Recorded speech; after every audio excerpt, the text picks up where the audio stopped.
Hello everyone and welcome to Thursday. 50 facts about Smash is today's subject.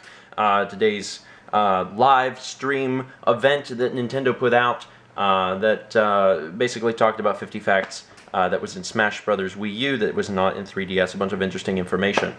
First and foremost, this is actually being filmed on Friday, which would explain why it's so light. Please do not crucify me for doing this the following day. Yesterday was really busy for me. So, I've got a list pulled up of the 50 facts written in text form, but I did watch the video. I was very impressed with the video, but I'm going to be going over some of the things I really liked, not all of them, but some of them, and give you my opinions on these things. Now, I know that about a week or so ago, I made a vlog. It said I wasn't going to be reporting on the news because when vlogs get behind, it kind of sucks. You guys disagreed. The comments were overwhelmingly in favor of continuing to do this type of video, this type of news, even if it's going to be late because you want to hear my opinion on it. And I appreciate that, so we will continue to do these types of things. So first off, I wanted to say that the transition from Melee to Brawl was huge. If you look at Brawl's features, like the amount of just content in Brawl, it's astounding. I mean, there is so much to do in Brawl. It's crazy.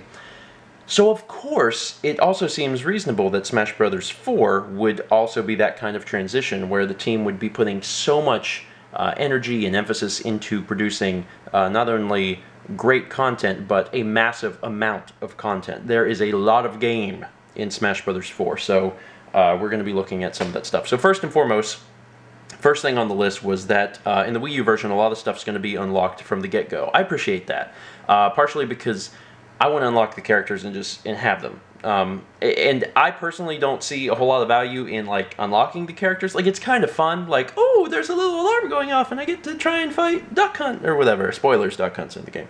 But once that's done, then I'm more excited about it being done. You know, like there's still going to be unlockable characters in the Wii U version, but apparently it's not going to be that many. For example, Ness, who you had to unlock in the 3DS version, is going to be available from the get-go in the Wii U version. I think that's a good thing.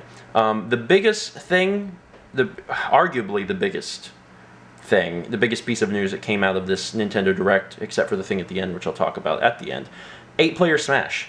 I was watching the stream and it said, you know, 5-player Smash, and I was like, what? That's impossible! Smash Brothers can't have more than 4 players! And I was like, oh wait, well there's a gamepad, and a lot of games on the Wii U have supported 5 players. That makes sense. It's just something that's ingrained into my head that I'm like, I can't get over. And then they said, and also 6-player Smash, and then I was like, what? And while we're at it, 8-player Smash! What? Don't get me wrong, it looks incredible, and it actually makes a lot of sense, especially in the day and age of everyone and their brother having 40 to 50-inch TVs, or larger.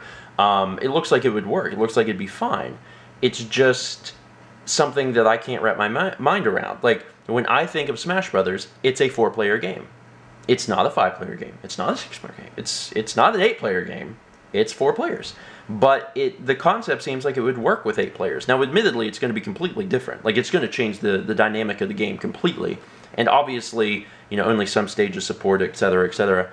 But I think just the idea that it's in there at all is really cool. And I don't even know how it's going to work, to be honest. I'm pretty sure that the Wii U can only support 5 controllers, the gamepad, and then 4 somethings, whether they be Wii remotes or Wii U Pro controllers. So I'm assuming that you have to use 4 of those and then 4 GameCube controllers, or, you know, if you were using the gamepad, 3 GameCube controllers. I'm assuming that has to be in the mix, because I'm pretty sure the Wii U does not support like 8 Wii U Pro controllers. I'm pretty sure. Going along those lines, bigger stages. They're going to be making some stages that have, you know, different versions that are larger to support multiple people, which makes a lot of sense. Some of the stages have danger zones where, you know, if you punch people into them, they just die instantly. Cool touch. I think that's neat. Also, one of the stages, based on Donkey Kong Country Returns, has 2 planes. I also think that's neat. The Wii U version has more stages. That's good. The Miiverse stage is an interesting addition. I think it fits really well with the whole Wii U thing, because they push that Miiverse thing all the time. I don't care much for it, but I know a lot of people do, so I think that's good. The commentary thing is... it's fun, but it's also weird that they highlighted it in the event. Like, it seems more of something that people would have found out on their own. For those not aware, in Brawl, maybe Melee? Maybe it was Brawl. On the Star Fox stage, you can like rapidly tap left and right on the D-pad at the beginning of the match, and and you'll call in your allies and stuff, and it's pretty cool. There's a few characters that appear special on stages, for example, Metalface or Ridley. That's interesting. Coin battles are back, blah. Stamina battles, which is weird because stamina battles are also in the 3DS version. I don't know why they highlighted that. Special Smash, change item frequency. This is all basic, really basic stuff. Classic mode supports 2 players. I'm pretty sure Classic mode didn't support 2 players on the 3DS. Almost positive.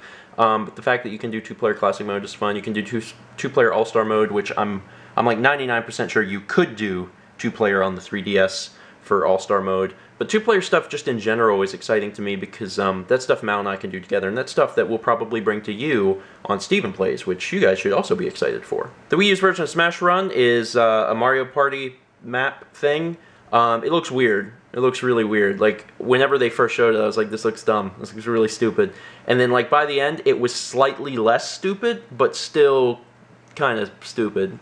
It's just weird to take, what is, a fighting game and turn it into something, I don't know, considerably different. A lot of the stadium stuff supports 2 players, which once again goes along with what I was saying a minute ago. 2-player stuff inclusion is good. There's some new modes called Special Orders and Crazy Orders or something like that, and that's, even more modes. You can use the 3DS as a controller, but I do not know why anyone would want to. There's been, since I've been playing the game a good bit, there's been times where, I've intended to do something, particularly like smash attacks, like I'm either trying to do a smash attack or I'm trying not to do a smash attack, and I end up not doing one or the other, and I know that that's just the circle pad. Like, I don't know why anyone would choose to use a circle pad over a proper analog stick.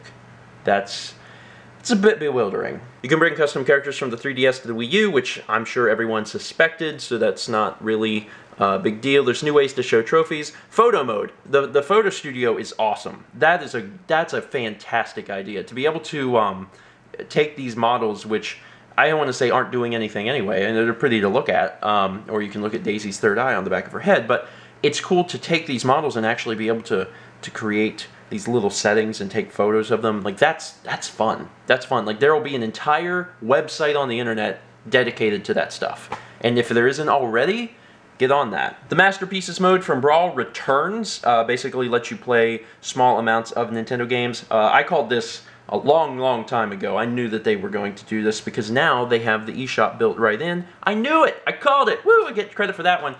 Basically, you can play a small portion of a game, and if you want, you can buy it right from within Smash Brothers. There's going to be a link that you can hit, go to eShop and buy, and you can do that. And guess what? Earthbound, which was included in the Japanese version of Brawl, but not the English version, is now included because they can sell the game to you, and they want to sell the game to you. The amiibo thing continues to be weird to me. Like, I don't see the actual value of the amiibos in terms of the game themselves. I think they're cool little action figures. I would be willing to buy Ness to have a little Ness figurine on my desk, but as far as using it within the game, it seems weird, man. Like, you can level them up, and then that you can give them equipment to eat, and they get stronger, and like as they fight, they get stronger, and then you take them over to your friend's house, and your amiibos can fight each other, and that seems like a waste of time. If you have terrible Wi-Fi, you can use the Wii LAN adapter.